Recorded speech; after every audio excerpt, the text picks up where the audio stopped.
Good morning, this is Roger Thunder, the Desert Shaman. Today we're going to review some basic meditation techniques for the ones who are already on here. You might know this, but it's a good review, and then I'm going to be introducing some more advanced techniques. I'm going to assume that you've been practicing. If you haven't, well, then you'll just practice the first part. So I'll go into part 1, and then I'll go into part 2. Let's get right to it. When you want to meditate and when you want to advance yourself spiritually, then this is what you do, okay? Sit in a lotus position on the floor or on a yoga pillow with your legs crossed, or you could put your legs or whatever you want, your feet and legs in any positions that's comfortable for you. But the basic one is kind of like sitting around a campfire, Indian style. And just crossing your legs and resting your hands on your knees. You could do this mudra here if you prefer. That's just a nice hand mudra. Just rest it palms up on your knees. Now you're going to want to do some breathing, some abdominal breathing, and you want to keep your spine erect, and you want to keep the tongue on the roof of your mouth, either behind the teeth or a little bit farther back in the soft spot of the palate. As you breathe, you're going to breathe into your abdomen. You're going to keep your spine straight. It's almost like you have a plumb line or a line hooked to the top of your head and gently pulling your head and spine upwards. In other words, just kind of like doing a yoga posture, stretching it upwards, but keeping the shoulders relaxed, keeping the torso relaxed. Now, when you breathe in, you're going to be doing some abdominal breathing. And what do I mean by that? Well, abdominal breathing is dropping your diaphragm. Instead of breathing the air up into here like that, you're actually breathing it more down into your abdomen because you're dropping your diaphragm. Your diaphragm is right around underneath your lungs, okay? And when you drop your diaphragm, it allows the lungs to expand and almost just like suck in the air. Let me repeat that. When you drop your diaphragm, when you relax, and when you focus on your breath going into your abdomen, expanding your abdomen, sometimes you can lay on your back and put your hand on your abdomen and breathe so that you feel your abdomen expanding. That's one way to get this practice down. So as you breathe into your abdomen. You keep your mouth closed for now. You breathe into your abdomen through your nose. And you can do this rhythmically. You can count to 6 in, 6 out, that type of thing. So you can just start off by watching your breath. You can close your eyes if you wish, but you don't have to. You can keep them kind of at half-mast, kind of drowsy, You want to breathe into your abdomen through your nose, tongue on the roof of your mouth, expanding your abdomen, then just letting it go, okay? That's the basic technique. That will be step 1, okay? Step 1. Now, step 2, and we'll go into step 2 and maybe step 3. Step 2 is what we call breathing with a mantra. And a mantra is a sacred sound. And the most basic mantra is Om, O-M, Om, or it can be pronounced A-U-M or Aum, Aum, or Om. This can be done silently, Or it can be done aloud, or it can be done on kind of a sub-audible level. So as you breathe in, you're going Om, and you're trying to keep that rhythmic breath about 6 to 8 counts in and 6 to 8 counts out. So we breathe in, and we breathe out. And we're saying Om, Om. And I can't say Om and breathe at the same time, so just consider that I'm saying Om all the time. Om. Breathing in with Om, breathing out with Om. Om. Okay? Now there's some other mantras that are very powerful, and so what those would be either the Soham, S-O-H-A-M, Soham. And when you breathe in with this mantra, you go So, Hum. Breathe out with Hum.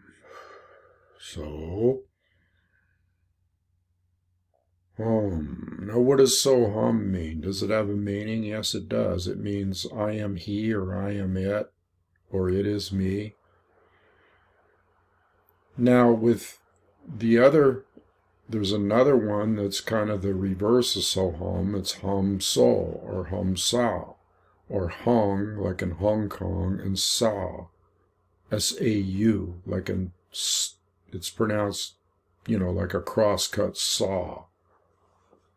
So you can breathe in, you can use either Om, or you can use the Hong Sa, or the So-Hum. And that has to do with I am he, or he is me, okay? Or it is me, or I am it, okay? It doesn't matter, just as long as you get the concept of being one with the creator, Shiva, or the creator, the creative force of the universe,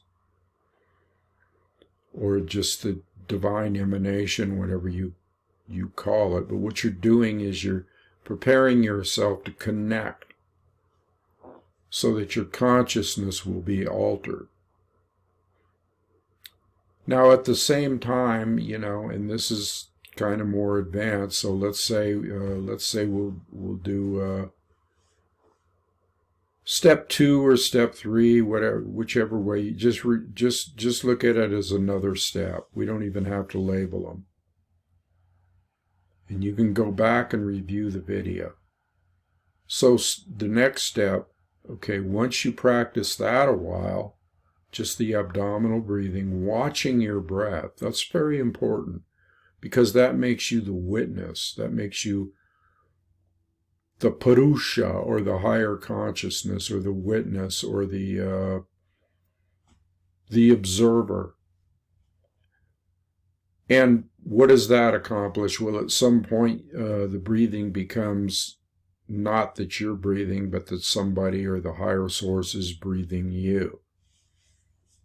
It's breathing you. And just remember, when you're breathing, it's like a switch that you're flipping, that you're activating the prana or the chi. You don't want to just think about, that you're breathing in oxygen. You want to think about that you're breathing in the electricity of the universe, the chi, the prana. That's why it's called pranayama breathing, because it's spiritual breathing, and it's more than breathing. It's breathing in the energy of the universe. It's what activates you. It's what sustains you, is the energy, not even the breath. Some yogis have gone breathless, okay? And some yogis have actually gotten to the point where they don't need any food or anything, because they're living just on this prana. It's like plugging into a light socket. They're living on the prana, and there's different degrees of allowing that prana to go through you.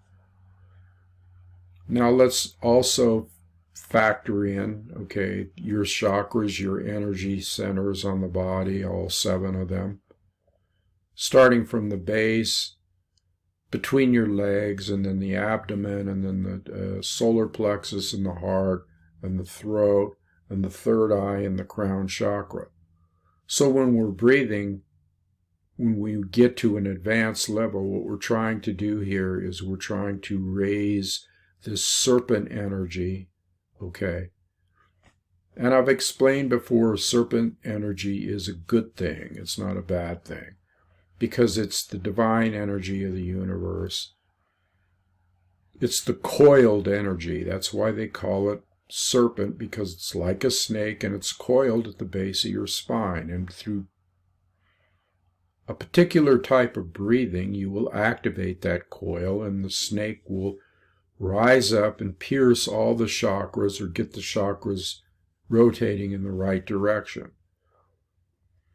The base chakra is red, the second one up beneath the navel is orange, the one above that is just above the navel or around it is yellow. The heart is green, the throat is kind of a cobalt blue, the third eye is kind of a indigo, and then the crown chakra is kind of like a white indigo, the way I see it.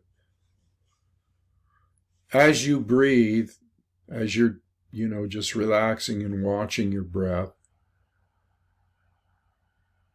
and saying your mantras or, whatever, you want to try to identify, these different energy centers up and down your spine or up and down your being. And how do you do that? By directing your attention there and just trying to feel it. And you might start feeling a tingling or a throbbing or something of that nature.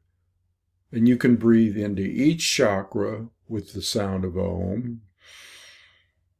Say I wanted to breathe into my third eye. I concentrate on my third eye. I focus. I can close my eyes. Don't strain. Just kind of look up to your third eye, or imagine that you're looking up to your third eye. Breathing in and saying Om. So you're combining all kinds of things here. It's a multitask type thing. You're combining focusing your mind on a particular chakra. You're combining, you're realizing that you're energizing that chakra with the chi that you breathe in, up and down the spine. Now, if you get confused here, you just go back to wherever you need to and review this, because I'm throwing a lot at you right now. So, concerning the spine, there are two channels in the spine, the Ida and the Pingala, the Ida and the Pingala. Now, when you breathe in, now we're going to get into a little bit more advanced stuff, okay? Pretty advanced, okay? This is a Kriya type breathing. This is actually, this type of breathing is very secretive, has been for a long time. Requires that, you have an initiation and that type of thing. So I might just give you a small dose right now for those who, now I would, before you go into this breathing, I would suggest that you practice what I have said so far and do that for 2 or 3 weeks, okay? Unless you feel that you're ready, unless you feel that something on a higher level is telling you that you're ready for this. And the reason I'm putting this out there, this secret knowledge, hidden knowledge, is because it shouldn't be hidden, because we're in too perilous of a time right now. And we need all the help we can get. We need people converting over into a higher conscious level and thinking from that level, okay? Now, these two channels in the spine could also be associated with two different energies, yin and yang, the male and female, the goddess, God energy, okay? Now, as you breathe in, okay, you're going to want to imagine that your spine is a straw and that you're sucking up cool liquid through your spine as you're breathing in, as you're doing your abdominal breathing with the tongue on the roof of your mouth. You're going to want to visualize in your mind that at the base of your spine is a cool pool of water, and that you're sucking up cool water up your spine as you're breathing in, okay? And that cool feeling is the prana, or the chi, or the electricity of the universe. And as you breathe down, or as you breathe out, you're going to want to imagine a more warm liquid going down your spine. So you're going up with cold and down with warm. Now, in order to get this feeling, in order to understand maybe what I'm talking about here, I have a little technique that I developed. Some do it with the hand, but I do it with the tongue. If you stick your tongue out and kind of curl it like a tube, like this, like a straw, you're curving it up. When you breathe in through your tongue that way, it's a cool feeling.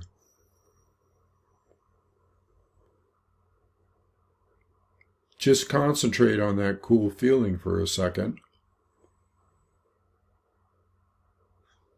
Slowly withdraw the tongue in, and as you're withdrawing the tongue in, try to concentrate on that cool feeling and transfer it to the base of your spine. Get that same feeling. You're copying the feeling that you're getting in your tongue, and you're putting it down to the base of your spine. And so you're starting to comprehend what that feeling should be like. And you may not feel it at first, but it doesn't matter. So what you do is you just imagine like you're feeling it. You just imagine it, okay? You'll feel a tingling at the base of your spine, and you will start to feel some movement down there. So that's the upward breathing in, cool yin, almost goddess energy feeling, and then that will go up to your pineal gland, which is your third eye. And then as you breathe out, you can get the feeling of warmth by just, when you breathe out and you have warm feeling, kind of like, have you ever fogged your glasses? People sometimes go, okay, and they fog their glasses. What are they doing when they're fogging their glasses? Well, they're actually constricting their throat. They're tightening the muscles up in their throat a tiny bit. Okay, doesn't have to be radically tight, just enough to, when you breathe normally, you're not constricting. You're just breathing. But when you constrict, like you're fogging your glasses, that's called ocean breathing or oceanic breathing. That's a very advanced technique. Now, why do they call it ocean breathing? Because it sounds like the ocean. It sounds like the waves of an ocean.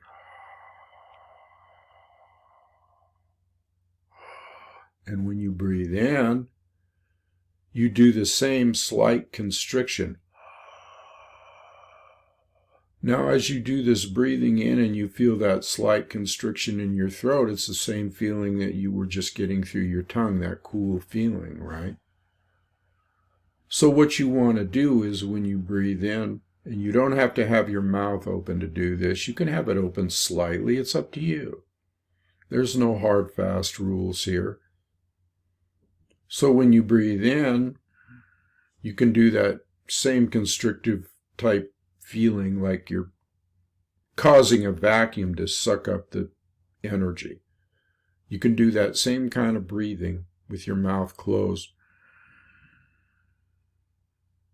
And then when you breathe out, you can constrict too, if it helps to open your mouth a little. Now remember, you're keeping the tongue on the roof of your mouth. Now you can release it slightly sometimes if you want, as you're breathing out, if it's a little easier. Experiment around with it, have fun.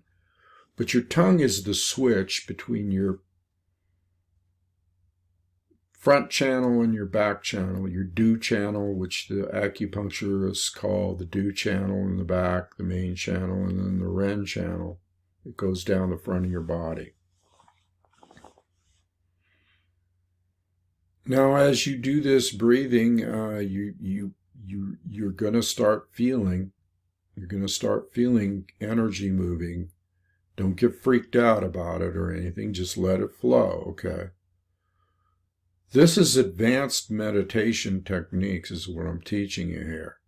This is a Kriya type pranayama breathing. Kriya means movement, okay?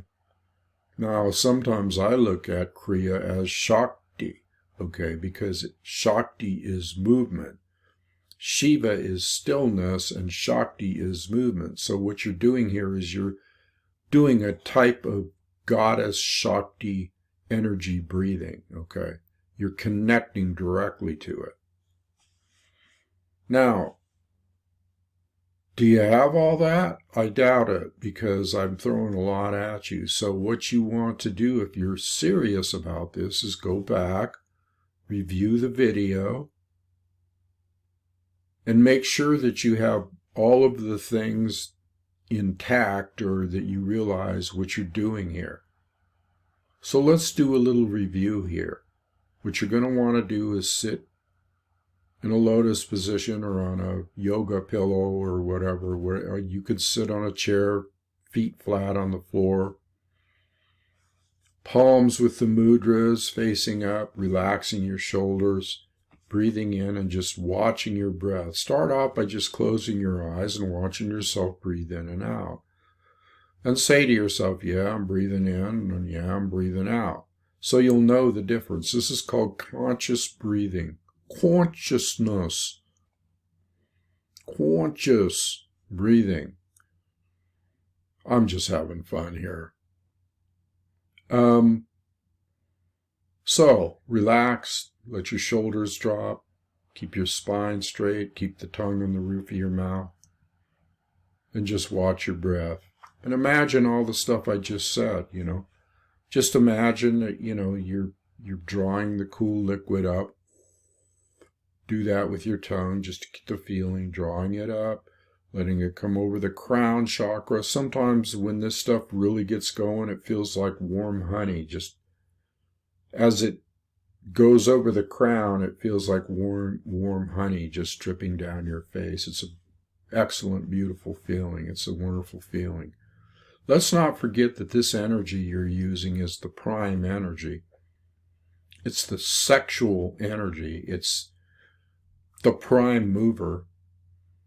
So this is why people have good effects with each other when they know how to do this thing, and then they couple up together, the male and the female, facing each other, and do this same circulation. Now in other circles, in Taoist circles, this is called circulation of the microcosmic orbit. It's basically the same thing. Different traditions come at this in different ways, okay? They explain it in different ways. But it's all the same thing.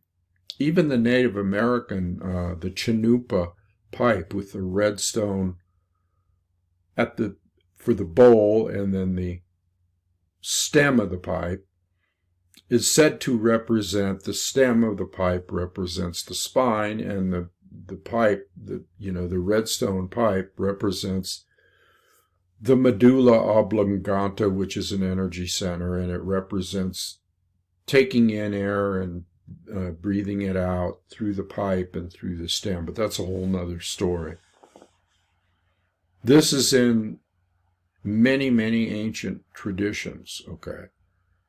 The reason I'm teaching you this is so that you will advance spiritually, and that you will, as you do one Kriya, it is said, okay, when you circulate one time up and one time down, or one time up and one time down, you advance spiritually many, many years. I'm not going to put how many years on it, but just one Kriya advances you, burns karma out of your spine, because the spine is like a tree, and it's got rings in it, and those rings are karmic rings. And every time that you do this, breathe up, and you do it correctly, you're burning out karma and you're advancing spiritually and you're going to a high level of consciousness. Now, if you sit down and do this like I ask you to do or like I'm directing you to do and are serious about it, and you ask Shiva, okay, which is the representation of the universe, the universal energy, and Shakti, or if you could just say the divine God, goddess energy, or the divine high emanation, you ask it as you're doing this. You say your own prayer, or whatever you want to call it. You ask it for assistance. So I think I basically covered everything here that has to do with an advanced, basic technique and an advanced technique, what I call consciousness raising. So if anybody has any questions about this, there's much more. I think I might add one thing, okay? I'm going to add one thing here. This is advanced stuff. And you should take each step, try each step, play around with it, have fun with it, feel even sensuous or erotic about it or whatever, because it can be that too, because it's a making love to the universe. It's an inner alchemy of the male and the female energy, the Ida and the Pingala, okay? So Another thing that people do is they don't just touch the tongue on the roof of their mouth. They curl it backwards till they touch the jade pool or the soft part of the palate. And they leave it there because it establishes again that switch, that connection between the front and the rear channels. So what I suggest you do is sit down, listen to this video once through. Listen to it once through, and then go back and review it maybe another time, and then go back and go step by step, pausing it at the different places, the abdominal breathing place, the mantra place, the different places where I relay or impart or initiate you into this advanced technique. Now, somebody could ask the question, can this be dangerous? Does this have any harmful effects? Well, I'm going to say no, because if you take it slow, okay, and if you take it a little bit by bit and just kind of play around with it and don't try to overdo it, just do a little bit at a time, then it's going to be okay. But the concept of bringing prana and chi into your body is like plugging a plug into like plugging into a light socket. The voltage is very high, and you have to realize that you're kind of on a low voltage. But when you're plugging into the universe, it's the universal energy, and it's very, very high voltage. So as a last caveat here, I would say regulate your practice. Regulate your practice. Just do a little bit that feels comfortable to you with the oceanic breathing. That's really the kicker right there, is the oceanic breathing. When you get into sucking up of the energy and letting it drip down, and sucking it up and letting it drip down. That is where you're getting into the advanced stuff. That's where you're plugging in to the universal energy. So you should take it slow, put a little bit of a dimmer switch on this. Don't turn up the dimmer full blast, just kind of take it a little easy and, mess around and feel the energy and feel the prana and feel the chi. Your higher self inevitably will not, a lot of people, there's been a lot of people saying, oh, if you do this, it's dangerous and stuff like that. The reason they do that is because they want you to come to them and learn from them and pay them money. This is serious, what I'm saying here. So that, you'll have kind of a mentor and somebody to help you, and, you don't need that. You're your own guru. You don't need to go to a guru. You don't need to go to a facilitator. You don't need to go to, all you need to do is listen to Thunder on this channel. Is what you need to do. And I'm not charging. I'm not charging for this. This stuff people pay money for. They go through years and years and years of being with some organization that teaches it and taking lessons. And I'm giving you the nitty-gritty. I'm giving you the nitty-gritty right now. So use it carefully and use it sparingly. In other words, regulate it, moderate it. Okay? So let's review the thing again. Lotus position, abdominal breathing, watching your breath, saying the Soham and the Hamsa techniques, saying the Om technique, watching your breath, tongue on the roof of your mouth, realizing the energy centers, realizing that the energy flows up the spine and down the spine, and the Ida and the Pingala, up and down, cool up, warm down, cool up, warm down. If you can't feel the cool or the warm, just imagine the energy. It really doesn't matter. What we're doing here is we're using the mind to lead the chi. We're using the mind to lead the pranayama breathing. Up and down, tongue on the roof of your mouth, curl back, or just on the roof of your mouth, however you feel is more comfortable for you.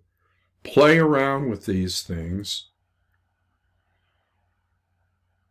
and get back to me if you have a problem or if you have a question. And there's much more to this than I'm explaining here. There's much more on a metaphysical and spiritual level, and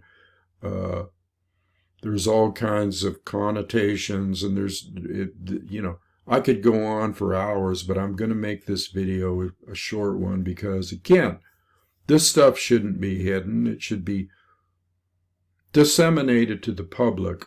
Those who are drawn to it, those who are serious about it, are the only ones I care about.